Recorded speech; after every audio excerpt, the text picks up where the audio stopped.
Hey guys, BigSquareRoad.com. I just finished watching the HBO special on Theranos, a company that I had been talking about for a long time. Kind of lost track of it after it was exposed that it was a fraud. But then I started thinking, after watching this movie, and I highly recommend. It's on HBO. It is called The Inventor: Out for Blood in Silicon Valley. It's all about Theranos. And Elizabeth Holmes. And who was she? Was she a deep state plant? All that stuff. They kind of actually do talk about the connections. The connections are unbelievable. I mean, Theranos was started when she was just turned 19 years old. Just, her parents are deep state. Everything's deep state about this story. But then it makes you think, what if the media was blocked out of this one? Like it would be today. I mean, obviously, today it's much worse than 2015. So if there was questions about Theranos today, the deep state would lock up any kind of talking about it. Probably YouTube and Twitter and all those guys would ban anything related to Theranos that was bad. But this was 2014, 2015 when it finally blew up, and the media was still able to talk about things on the conspiracy level involving deep state actors and high members of the Clinton Association and high members of the U.S. government who were all involved in Theranos. Absolutely 100%. So it was a $9 to $10 billion valuation company. The idea was a little tiny prick of your finger to get blood that could analyze everything you need in any blood test, all in this little machine. And they kept saying, oh, yes, this is the most amazing company ever. This is going to change the world. We're going to save the world. But the connections to the military, the CIA, the deep state, and all that were so huge. Back in 2014 and 15, the censorship wasn't as strong as it is now. Today, this company would have gone through, and then whatever nefarious thing was going on behind the scenes would have been allowed to happen. Yeah, then again, with Trump, who knows? Definitely, if Clinton, they were huge backers of Theranos as well. But what brought them down ultimately was the Wall Street Journal reporting with no censorship, which is amazing. This guy, John Carreyrou, wrote an article called Hot Startup Theranos has struggled with its blood test technology. Silicon Valley lab, led by Elizabeth Holmes, is valued at $9 billion, but isn't using its technology for all the tests it offers. It was a big fraud. So check out the HBO documentary, but it was a big fraud. They were running the tests on different machines. Their machine, the Edison, I think it was called, didn't even work. And, worked on a couple tests, but not the 200 that they were, 200 different ailments that they're charging for just from a little prick of blood. And then you dive into who she is and the connections, and it's really spooky. Let's look at her first. Well, first let's look at the board. Here's who's on the board, or was on the board of Theranos. And it's kind of insane. Yep, there's Henry Kissinger, the evil Dark Lord.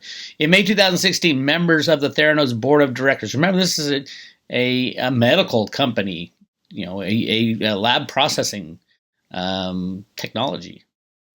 On the board was Elizabeth Holmes, which is, the wonder child. Riley Bechtel, Jesus. If I could go into Bechtel forever about deep state connections with Bechtel.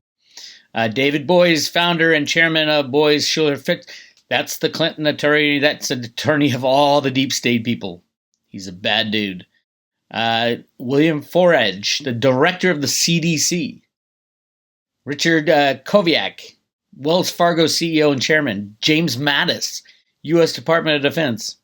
But look at the ones before him. We have William Perry, former Secretary of Defense. Henry Kissinger, former Secretary of State. Sam Nunn, former U.S. Senator. Bill Frist, former U.S. Senator and heart transplant surgeon. Gary Roughead, Admiral of the U.S. Navy. James Madison, General, USMC, who came out of retirement I don't even know if he retired, to help Trump. So you got to wonder who these people are really dealing with. These are the people on the board. These are the board of directors. Crazy. And then you go to the deep state, and it's like, who is this woman? Who is Elizabeth Holmes? What was it that Forbes really put these guys on the map? with the article, and the guy who wrote it, Roger Parloff, in 2014, came out and said, "Oh my God, what have I done?" And yeah, he was frauded like everybody else. Let's take a look at her. Why not? Take a look at Elizabeth Holmes. I like to go back to the beginning. Where does she get funding? Who is this person? You look at her and she speaks in very simple terms, and she clearly has no full grasp of the science behind any of it, or the testing of the laboratories. And it's really bizarre. And these big eyes that kind of think, is she some kind of programmed machine? Has she been? She's hanging out with Kissinger, and she was like a family member of the Secretary of State Schultz. Crazy stuff. But let's look at her. And so my first thought is, let's look and see what she was involved in when she was a kid. Her father, Christian Ramus Holmes IV, was the vice president of Enron. It just starts right away with conspiracy. Yes, I remember the Enron days. I was in banking at the time, and I said, this is a fraud. And they'd say, oh, Bix, you're just chiming in with the conspiracy theory guys.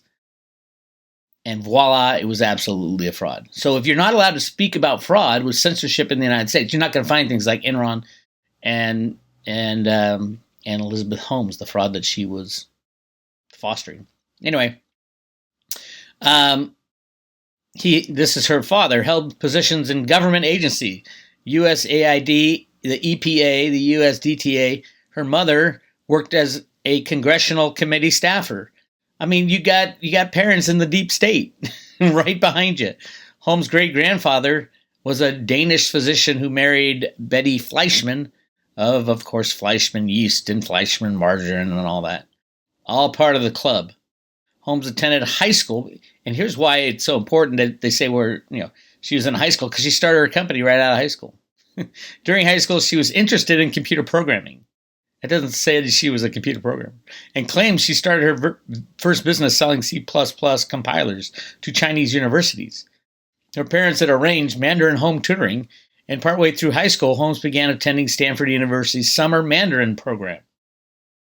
Out of Houston, I guess. Or maybe she was sent there, probably sent to Stanford in the summer to train as a Manchurian candidate.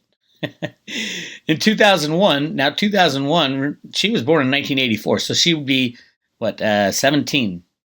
Holmes applied to college at Stanford, where she studied chemical engineering. She only went there for 1 year, by the way, and worked as a student researcher and a lab assistant at the School of Engineering's labs. So there's nothing that has to do with anything about medicine, about testing, other than she worked in the School of Engineering lab.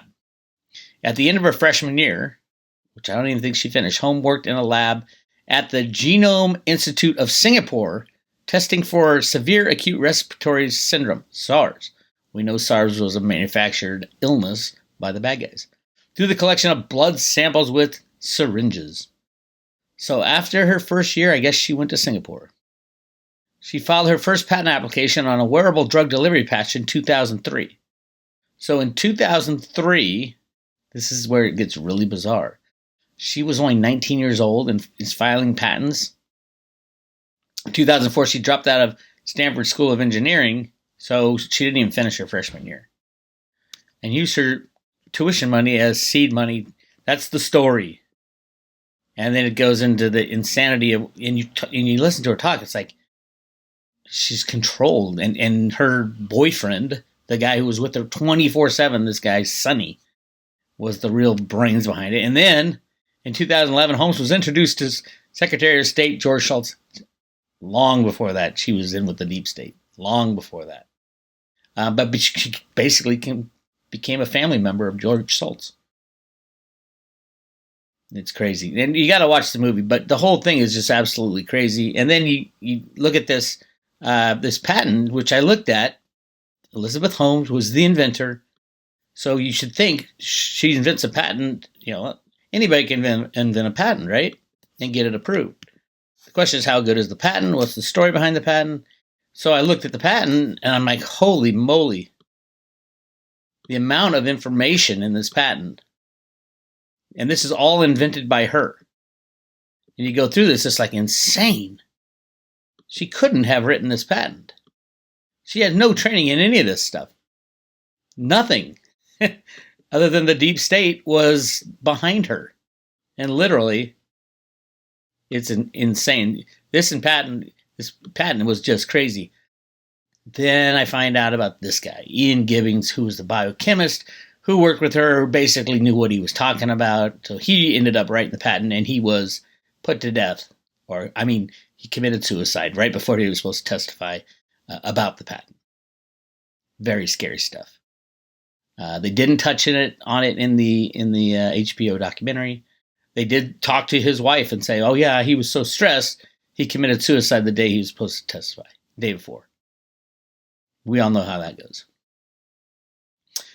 She did get indicted for fraud charges, but she's still out. She pled not guilty, and they'll probably let her walk away. Insane. Go check out the whole HBO series. So this summer it's going to be talking about Elizabeth Holmes. She's not the story here.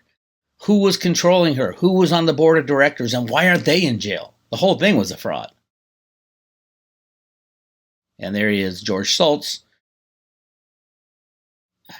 Yeah. It's interesting because George Shultz's grandson was one of the whistleblowers within Theranos. You can't make this stuff up, my friends, but we would never know about this. We would never know that it was a fraud if the media censorship was still going on. That's what is so key. How many other frauds are going on because of the media censorship now? Because of the Facebook and YouTube and NBC, ABC, CNN. The media is working against us, controlled by these same people who are on the board of directors of Theranos. These are the bad guys. These are the people we have to break away from. Back in 2015, this was allowed to be published. And then from there, it was like, oh my God, it is a fraud. And it has been proven to be a fraud. But if this was not allowed to be published, which Wall Street Journal would have, today they can't publish stuff like this. Are you kidding me? Could you think they could publish this if you got Schultz and all the people, Mattis and the people behind this, the deep state actors? No. That is why. And literally, if Theranos was brought out to the entire population, millions of people would die because of misdiagnosis. Millions, maybe even billions. They had global dreams of going global, so everybody would be using this technology. Was 100% flawed and fake, and who knows what they would have used it for. Even in the HBO movie, they said, "Oh, there's a lot of military applications," and we can't talk about that. So today, this stuff couldn't break. It did in 2015. That's how important it is to make free speech free and not to allow the media companies, the social media companies, Google, the mainstream media, not to allow them to censor anything or anybody. It is insane what is happening, and we got to stop it. BigSquareRoadToRudo.com. If you like this video, give it a thumbs up and subscribe to this YouTube channel. That will probably be banned. I don't know if they're going to allow me to put advertising on this video. Probably will, because of it's on HBO. It's a hot topic right now. But definitely, you got to watch this. Watch the clip. You can go to, hey, let's watch it together. Here's the trailer.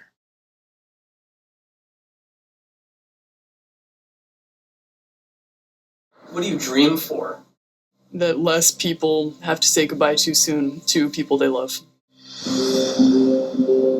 I had heard about Theranos and Elizabeth Holmes. Her story's so compelling. She was going to herald a revolution in medical treatment in this country. It was obviously such an incredible story. A woman creating this $9 billion company. Everyone worshipped the ground she walked on. She could do no wrong. She was the next Steve Jobs. The idea with the Edison was to stick the lab inside the box. She wanted Edison devices in every home in America. This could be the apple of healthcare. You all are part of something that is going to change our world. What higher purpose is there? Elizabeth came to me, and she described her idea. crazy. Doesn't she just sound and look like she'd been psychologically formed into this perfect thing that they want to present out there? And then behind the scenes, these board of directors were, pulling the levers. Absolutely. It's impossible physically. Elizabeth was lying about the accuracy of the blood tests. It's all a show. She didn't want anybody to see what was going on in there. We don't need to explain ourselves to competitive companies. She aligned herself with very powerful men who succumbed to a certain charm. She was deceiving investors to the tune of $400 million. It comes back to fake it until you make it. There was definitely something going on behind the scenes. She had bulletproof glass on the windows. Anything I typed was watched. It was very scary. Like, what are they trying to hide? The mantra in Silicon Valley is move fast, break things. That's not the way you approach science that's going to be impacting people's lives. Quite frankly, people can die. It snowballed into this crazy situation. In a panic, I went and bought a burner phone. I called the Wall Street Journal. What is coming out of her mouth is not reality. She never thought she had any limits. She was going to conquer the world. This was real lunacy. Can you tell us a secret? I don't have many secrets.